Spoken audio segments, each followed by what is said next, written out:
Evolving technology changing the way we live. Good evening and welcome to Faith Nation from Washington, D.C.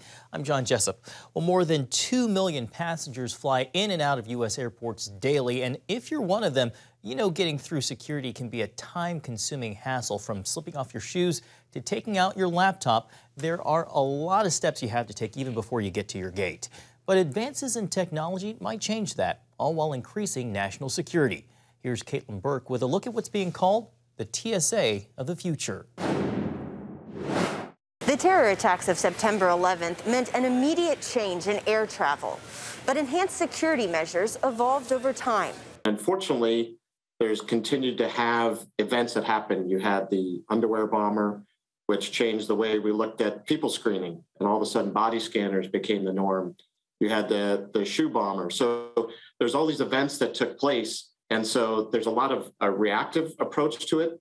By being proactive, however, the TSA and its partners have worked to stay ahead of potential threats. We need to continuously be innovative, and we need to continuously come up with new methods of improving security. We have to keep coming up with new methods of doing it because our adversaries are also continuously looking at new ways to defeat what they know we have. Kannan Krishnaswamy works at the U.S. Department of Energy's Pacific Northwest National Laboratory. One of its missions is national security, and researchers are behind many of the screening technology in airports today. The portals that you go through with your hands above your head, that came out of the laboratory. In fact, we lovingly at the laboratory, we call this the PNNL salute. Those scanners use millimeter wave technology. That technology, the basic technology, and the basic invention came out in the 1990s. We've had that system or that technology available since the 1990s. Now, there was no real need for commercial deployment or deployment in the airports because airport security at that time was very different. The initial technology was actually marketed to be used in apparel fitting.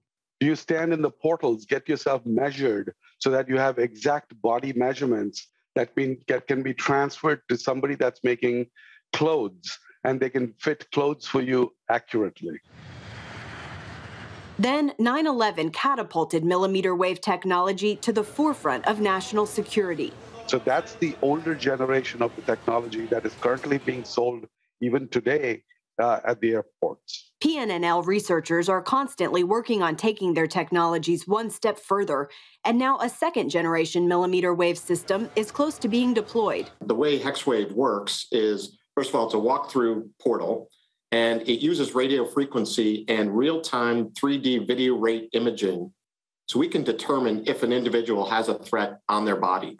We've trained it to ignore some of the common benign objects, so you won't have to divest. So your phone, your keys, your belt, wallet, watches, glass cases. We use the AI so we can provide automated decisions to a security operator to process people at speed. Bill Frayne, the CEO of Liberty Defense, which developed HexWave, says the key differentiator between it and existing technologies is the ability to detect non-metallic threats. And as you know, the people trying to do and defeat the system to do harm, they're being more creative. They're using 3D plastic guns. They're using liquid explosives. They know that some of these metallic detection systems out there can't detect that. Liberty has also licensed a shoe scanning technology from PNNL that can be used inside the HexWave or existing body scanners. Imagine if you didn't have to take your shoes off at the airport. Talk about, passenger experience. That's probably top of the list when we talk to people who are going through the airports. While this scanning tech is a few years away, the HexWave system will soon be deployed to screen aviation workers who access secure areas of airports. After that, the goal is for it to be used at all security checkpoints, allowing travelers to pass through without breaking stride. The goal is high level of security and detection capability, but make it so that there's a low false alarm rate so you continue to process the passengers and make it a good experience. Some other interesting technology coming down the pipeline includes the ability to differentiate between powders and liquids in baggage, and a way to detect explosives in their vapor form so that bomb-sniffing dogs are no longer needed. Caitlin Burke, CBN News, Reagan National Airport. Thank you, Caitlin. Millions of cameras tracking every person's move. We'll show you where and why when Faith Nation returns.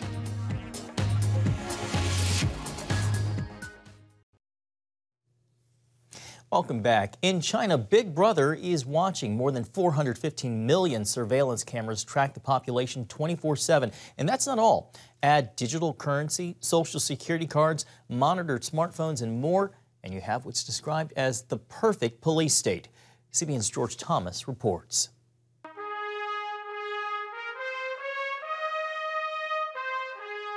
In 2013, China's President Xi Jinping said that whoever controls data has the upper hand. Ever since, Xi has been on a technological quest to build what some call a blueprint for a digital dictatorship. It would not only allow China's communist government to control huge volumes of data on its own citizens, but also of those around the world.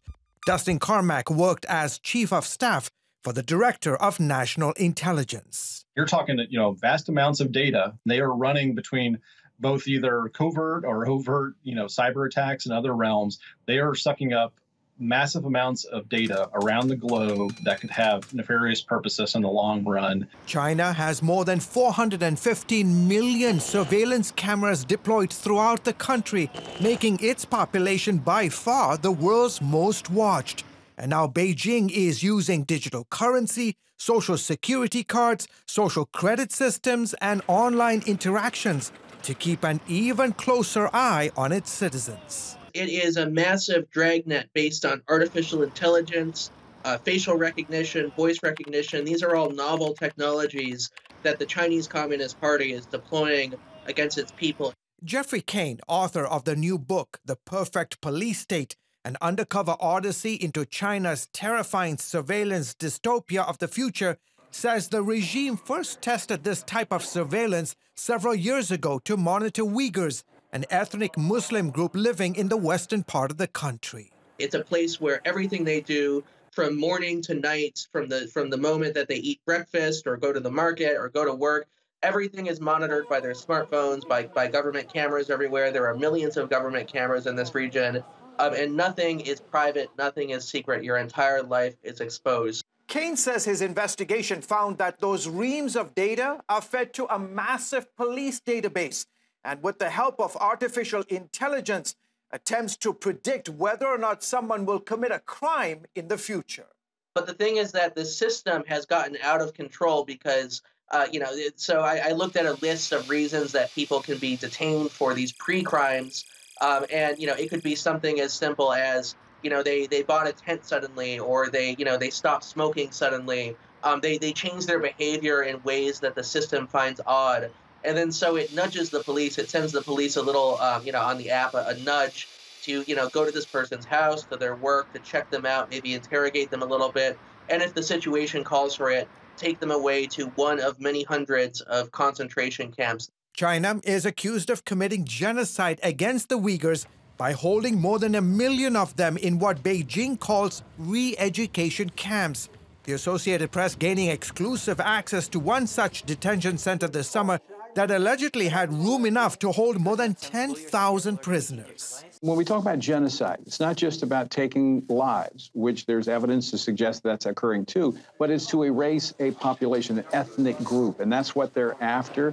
Sophie Richardson with Human Rights Watch says President Xi also wants China to be the global leader in exporting its authoritarian surveillance tech to other like-minded regimes. So when they've got the kinds of tools that allow them, for example, to track their critics' every movement and control their access, for example, to money or even to buying plane or train tickets, it can make a state exponentially more powerful. New research from Oxford University and Berlin's Humboldt University uncovered some 1,800 active Chinese surveillance devices across 72 countries, including Venezuela, Kenya, Philippines, and Oman.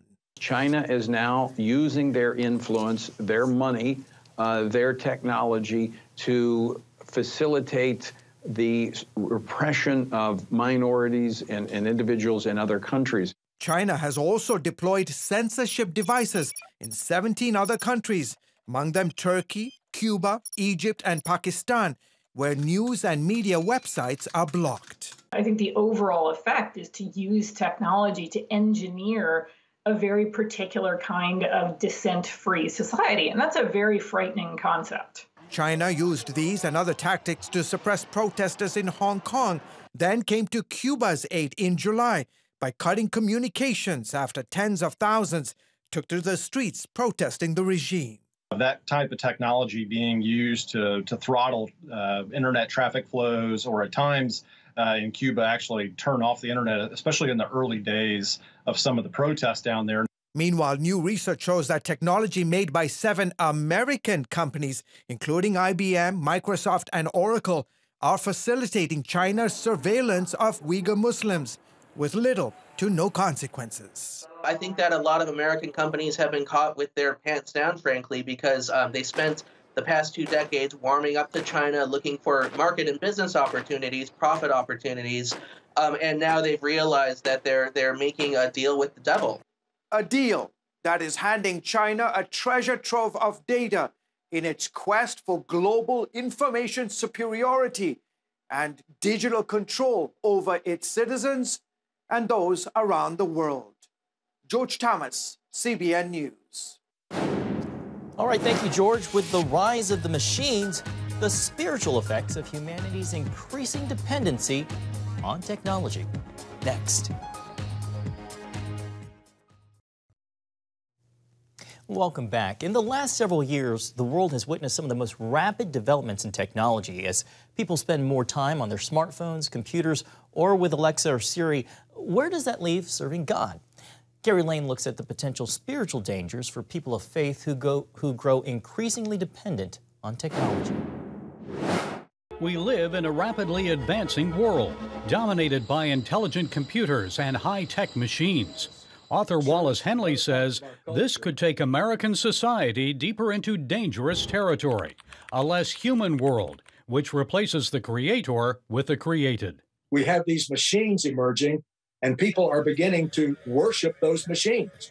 There's actually an AI church now. There's another technology specialist who said if this thing can go 1 billion times faster than the human brain, this machine, then the only thing that we can call it is God.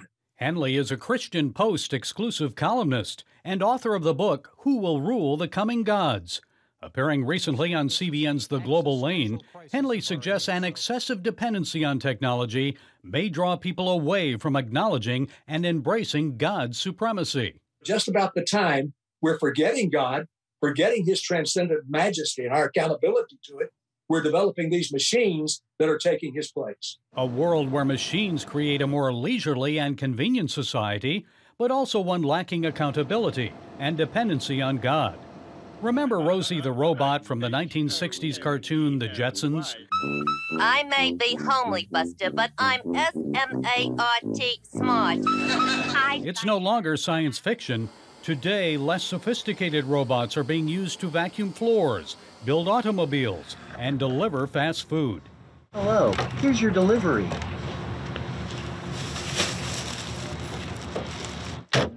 And meet Amazon's Astro, a robot that monitors your home and follows you from room to room. Think of Alexa on wheels. A robot? Yes. What are we going to do with a robot? I kind of like having information at my fingertips in the palm of my hand, and I look forward to getting a robot someday that will mow my lawn, maybe even fix the plumbing. Anything wrong with that? When should I become morally and spiritually concerned? There's nothing wrong with that, as long as we understand the utility of it. I'm thankful every time I go to a doctor and they have to probe me, and instead of opening my body and doing exploratory surgery, they can stick something inside of me and find out what's wrong. I like that. That's great. That's much better. But what's dangerous is when we forget that God is enthroned, that we were made for transcendence. The human being is wired for that. Gospel music executive Marquise Boone shares that concern. He created JC, a computer-generated AI gospel music artist. If you ever go to pieces, fall between the thunder clouds, I will put you back together. I won't let you down. Boone suggests non-human techno singers like JC can be used to point music fans back to God. We enjoy personalities, we enjoy their music, but we start to really idolize them. We start to really believe that these people are almost like gods, and that's not the goal of God, is to have us to redirect them only back to Him for worship, not to make it about us. Henley believes America's founding fathers understood the importance of divine accountability. They said we're endowed by our Creator with certain unalienable rights. And whenever we don't understand that, then the state becomes dominant and the utility becomes the most important thing. And he says when that happens, society changes for the worse. The slave era is just one example when human beings were treated as property. Henley believes the mindset is repeating itself in America today. People are being used without fellowship, without the bond that God wants us to have in relationships. He urges us to be on guard and aware of the standing that we give to God and technology in our life. When we come to giving ourselves so completely, without knowing it, to the machines, we're in dangerous territory. St. Augustine said, the human heart was made by God and for God, and only God can fill it. Gary Lane, CBN News. Saying so long to the mailman? Delivery drones changing the face of modern package delivery.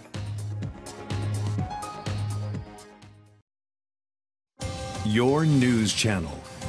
Your shows. The stories you care about. Anytime you want. Anywhere you want. Download the CBN News app today.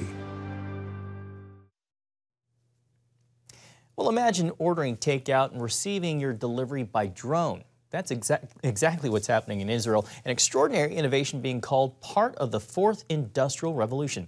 CBN Middle East Bureau Chief Chris Mitchell has more from Jerusalem.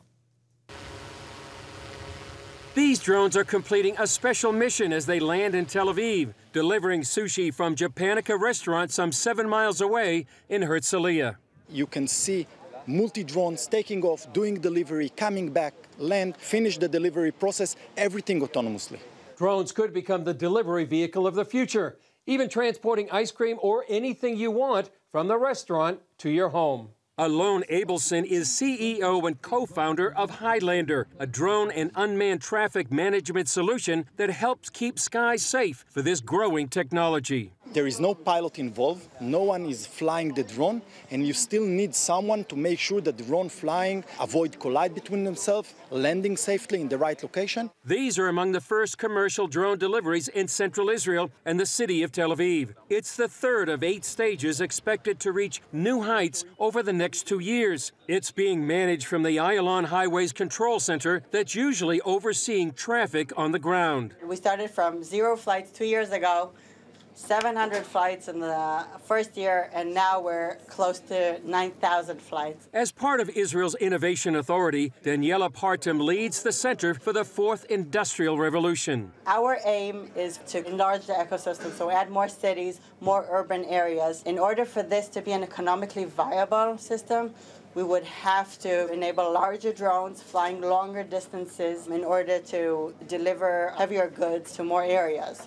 Joined by the Civil Aviation Authority and Ayalon Highways, the project is a collaboration between the government and 16 local and international companies. The various companies work together towards solutions in key areas, ranging from air traffic control and flying the drones to deliveries and security. Libby Bahat from the Civil Aviation Authority says he sees opportunities and challenges. We are a crowded country in terms of aerospace. We have high security needs.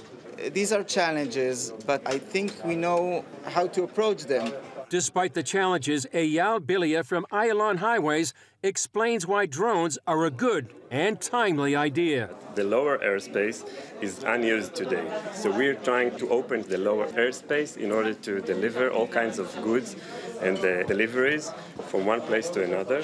And by that, we're going to reduce traffic. According to former General Yoeli Or and current CEO of Can-Do Drones, the Israeli military has been using this technology for 10 years. We take it from the military side and adapt it for our needs in the civilian sides. Working along with security and traffic control, Can-Do can manage up to 250 drones at a time. We connect different drones from different companies, from different missions, to our system, and we control them from one laptop. The founding members of Airways came from the Israeli Air Force. CEO Eyal Zor explains how these experts in airspace management make it all work. We are using advanced AI algorithms in order to manage a dynamic airspace of drones. We try to mimic the traditional aviation, like air traffic controllers and pilots, with our system in order to show that we can operate maximum number of drones in a dynamic urban city. Deliveries are currently limited to between businesses, given the need for a drone landing pad. The order is placed through an app,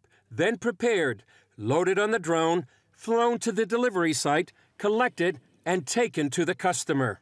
Daniel Rahamim heads up Meshlocha, one of the most popular and fastest-growing food delivery apps in Israel. Until now, Meshlocha relied on conventional delivery methods like scooters. As a technology company, though, Rahamim says he's always looking to the future. We don't have any doubt that the next stage will be the drones, because this is the best way, the fast way, the safe way to move things from one side to each other.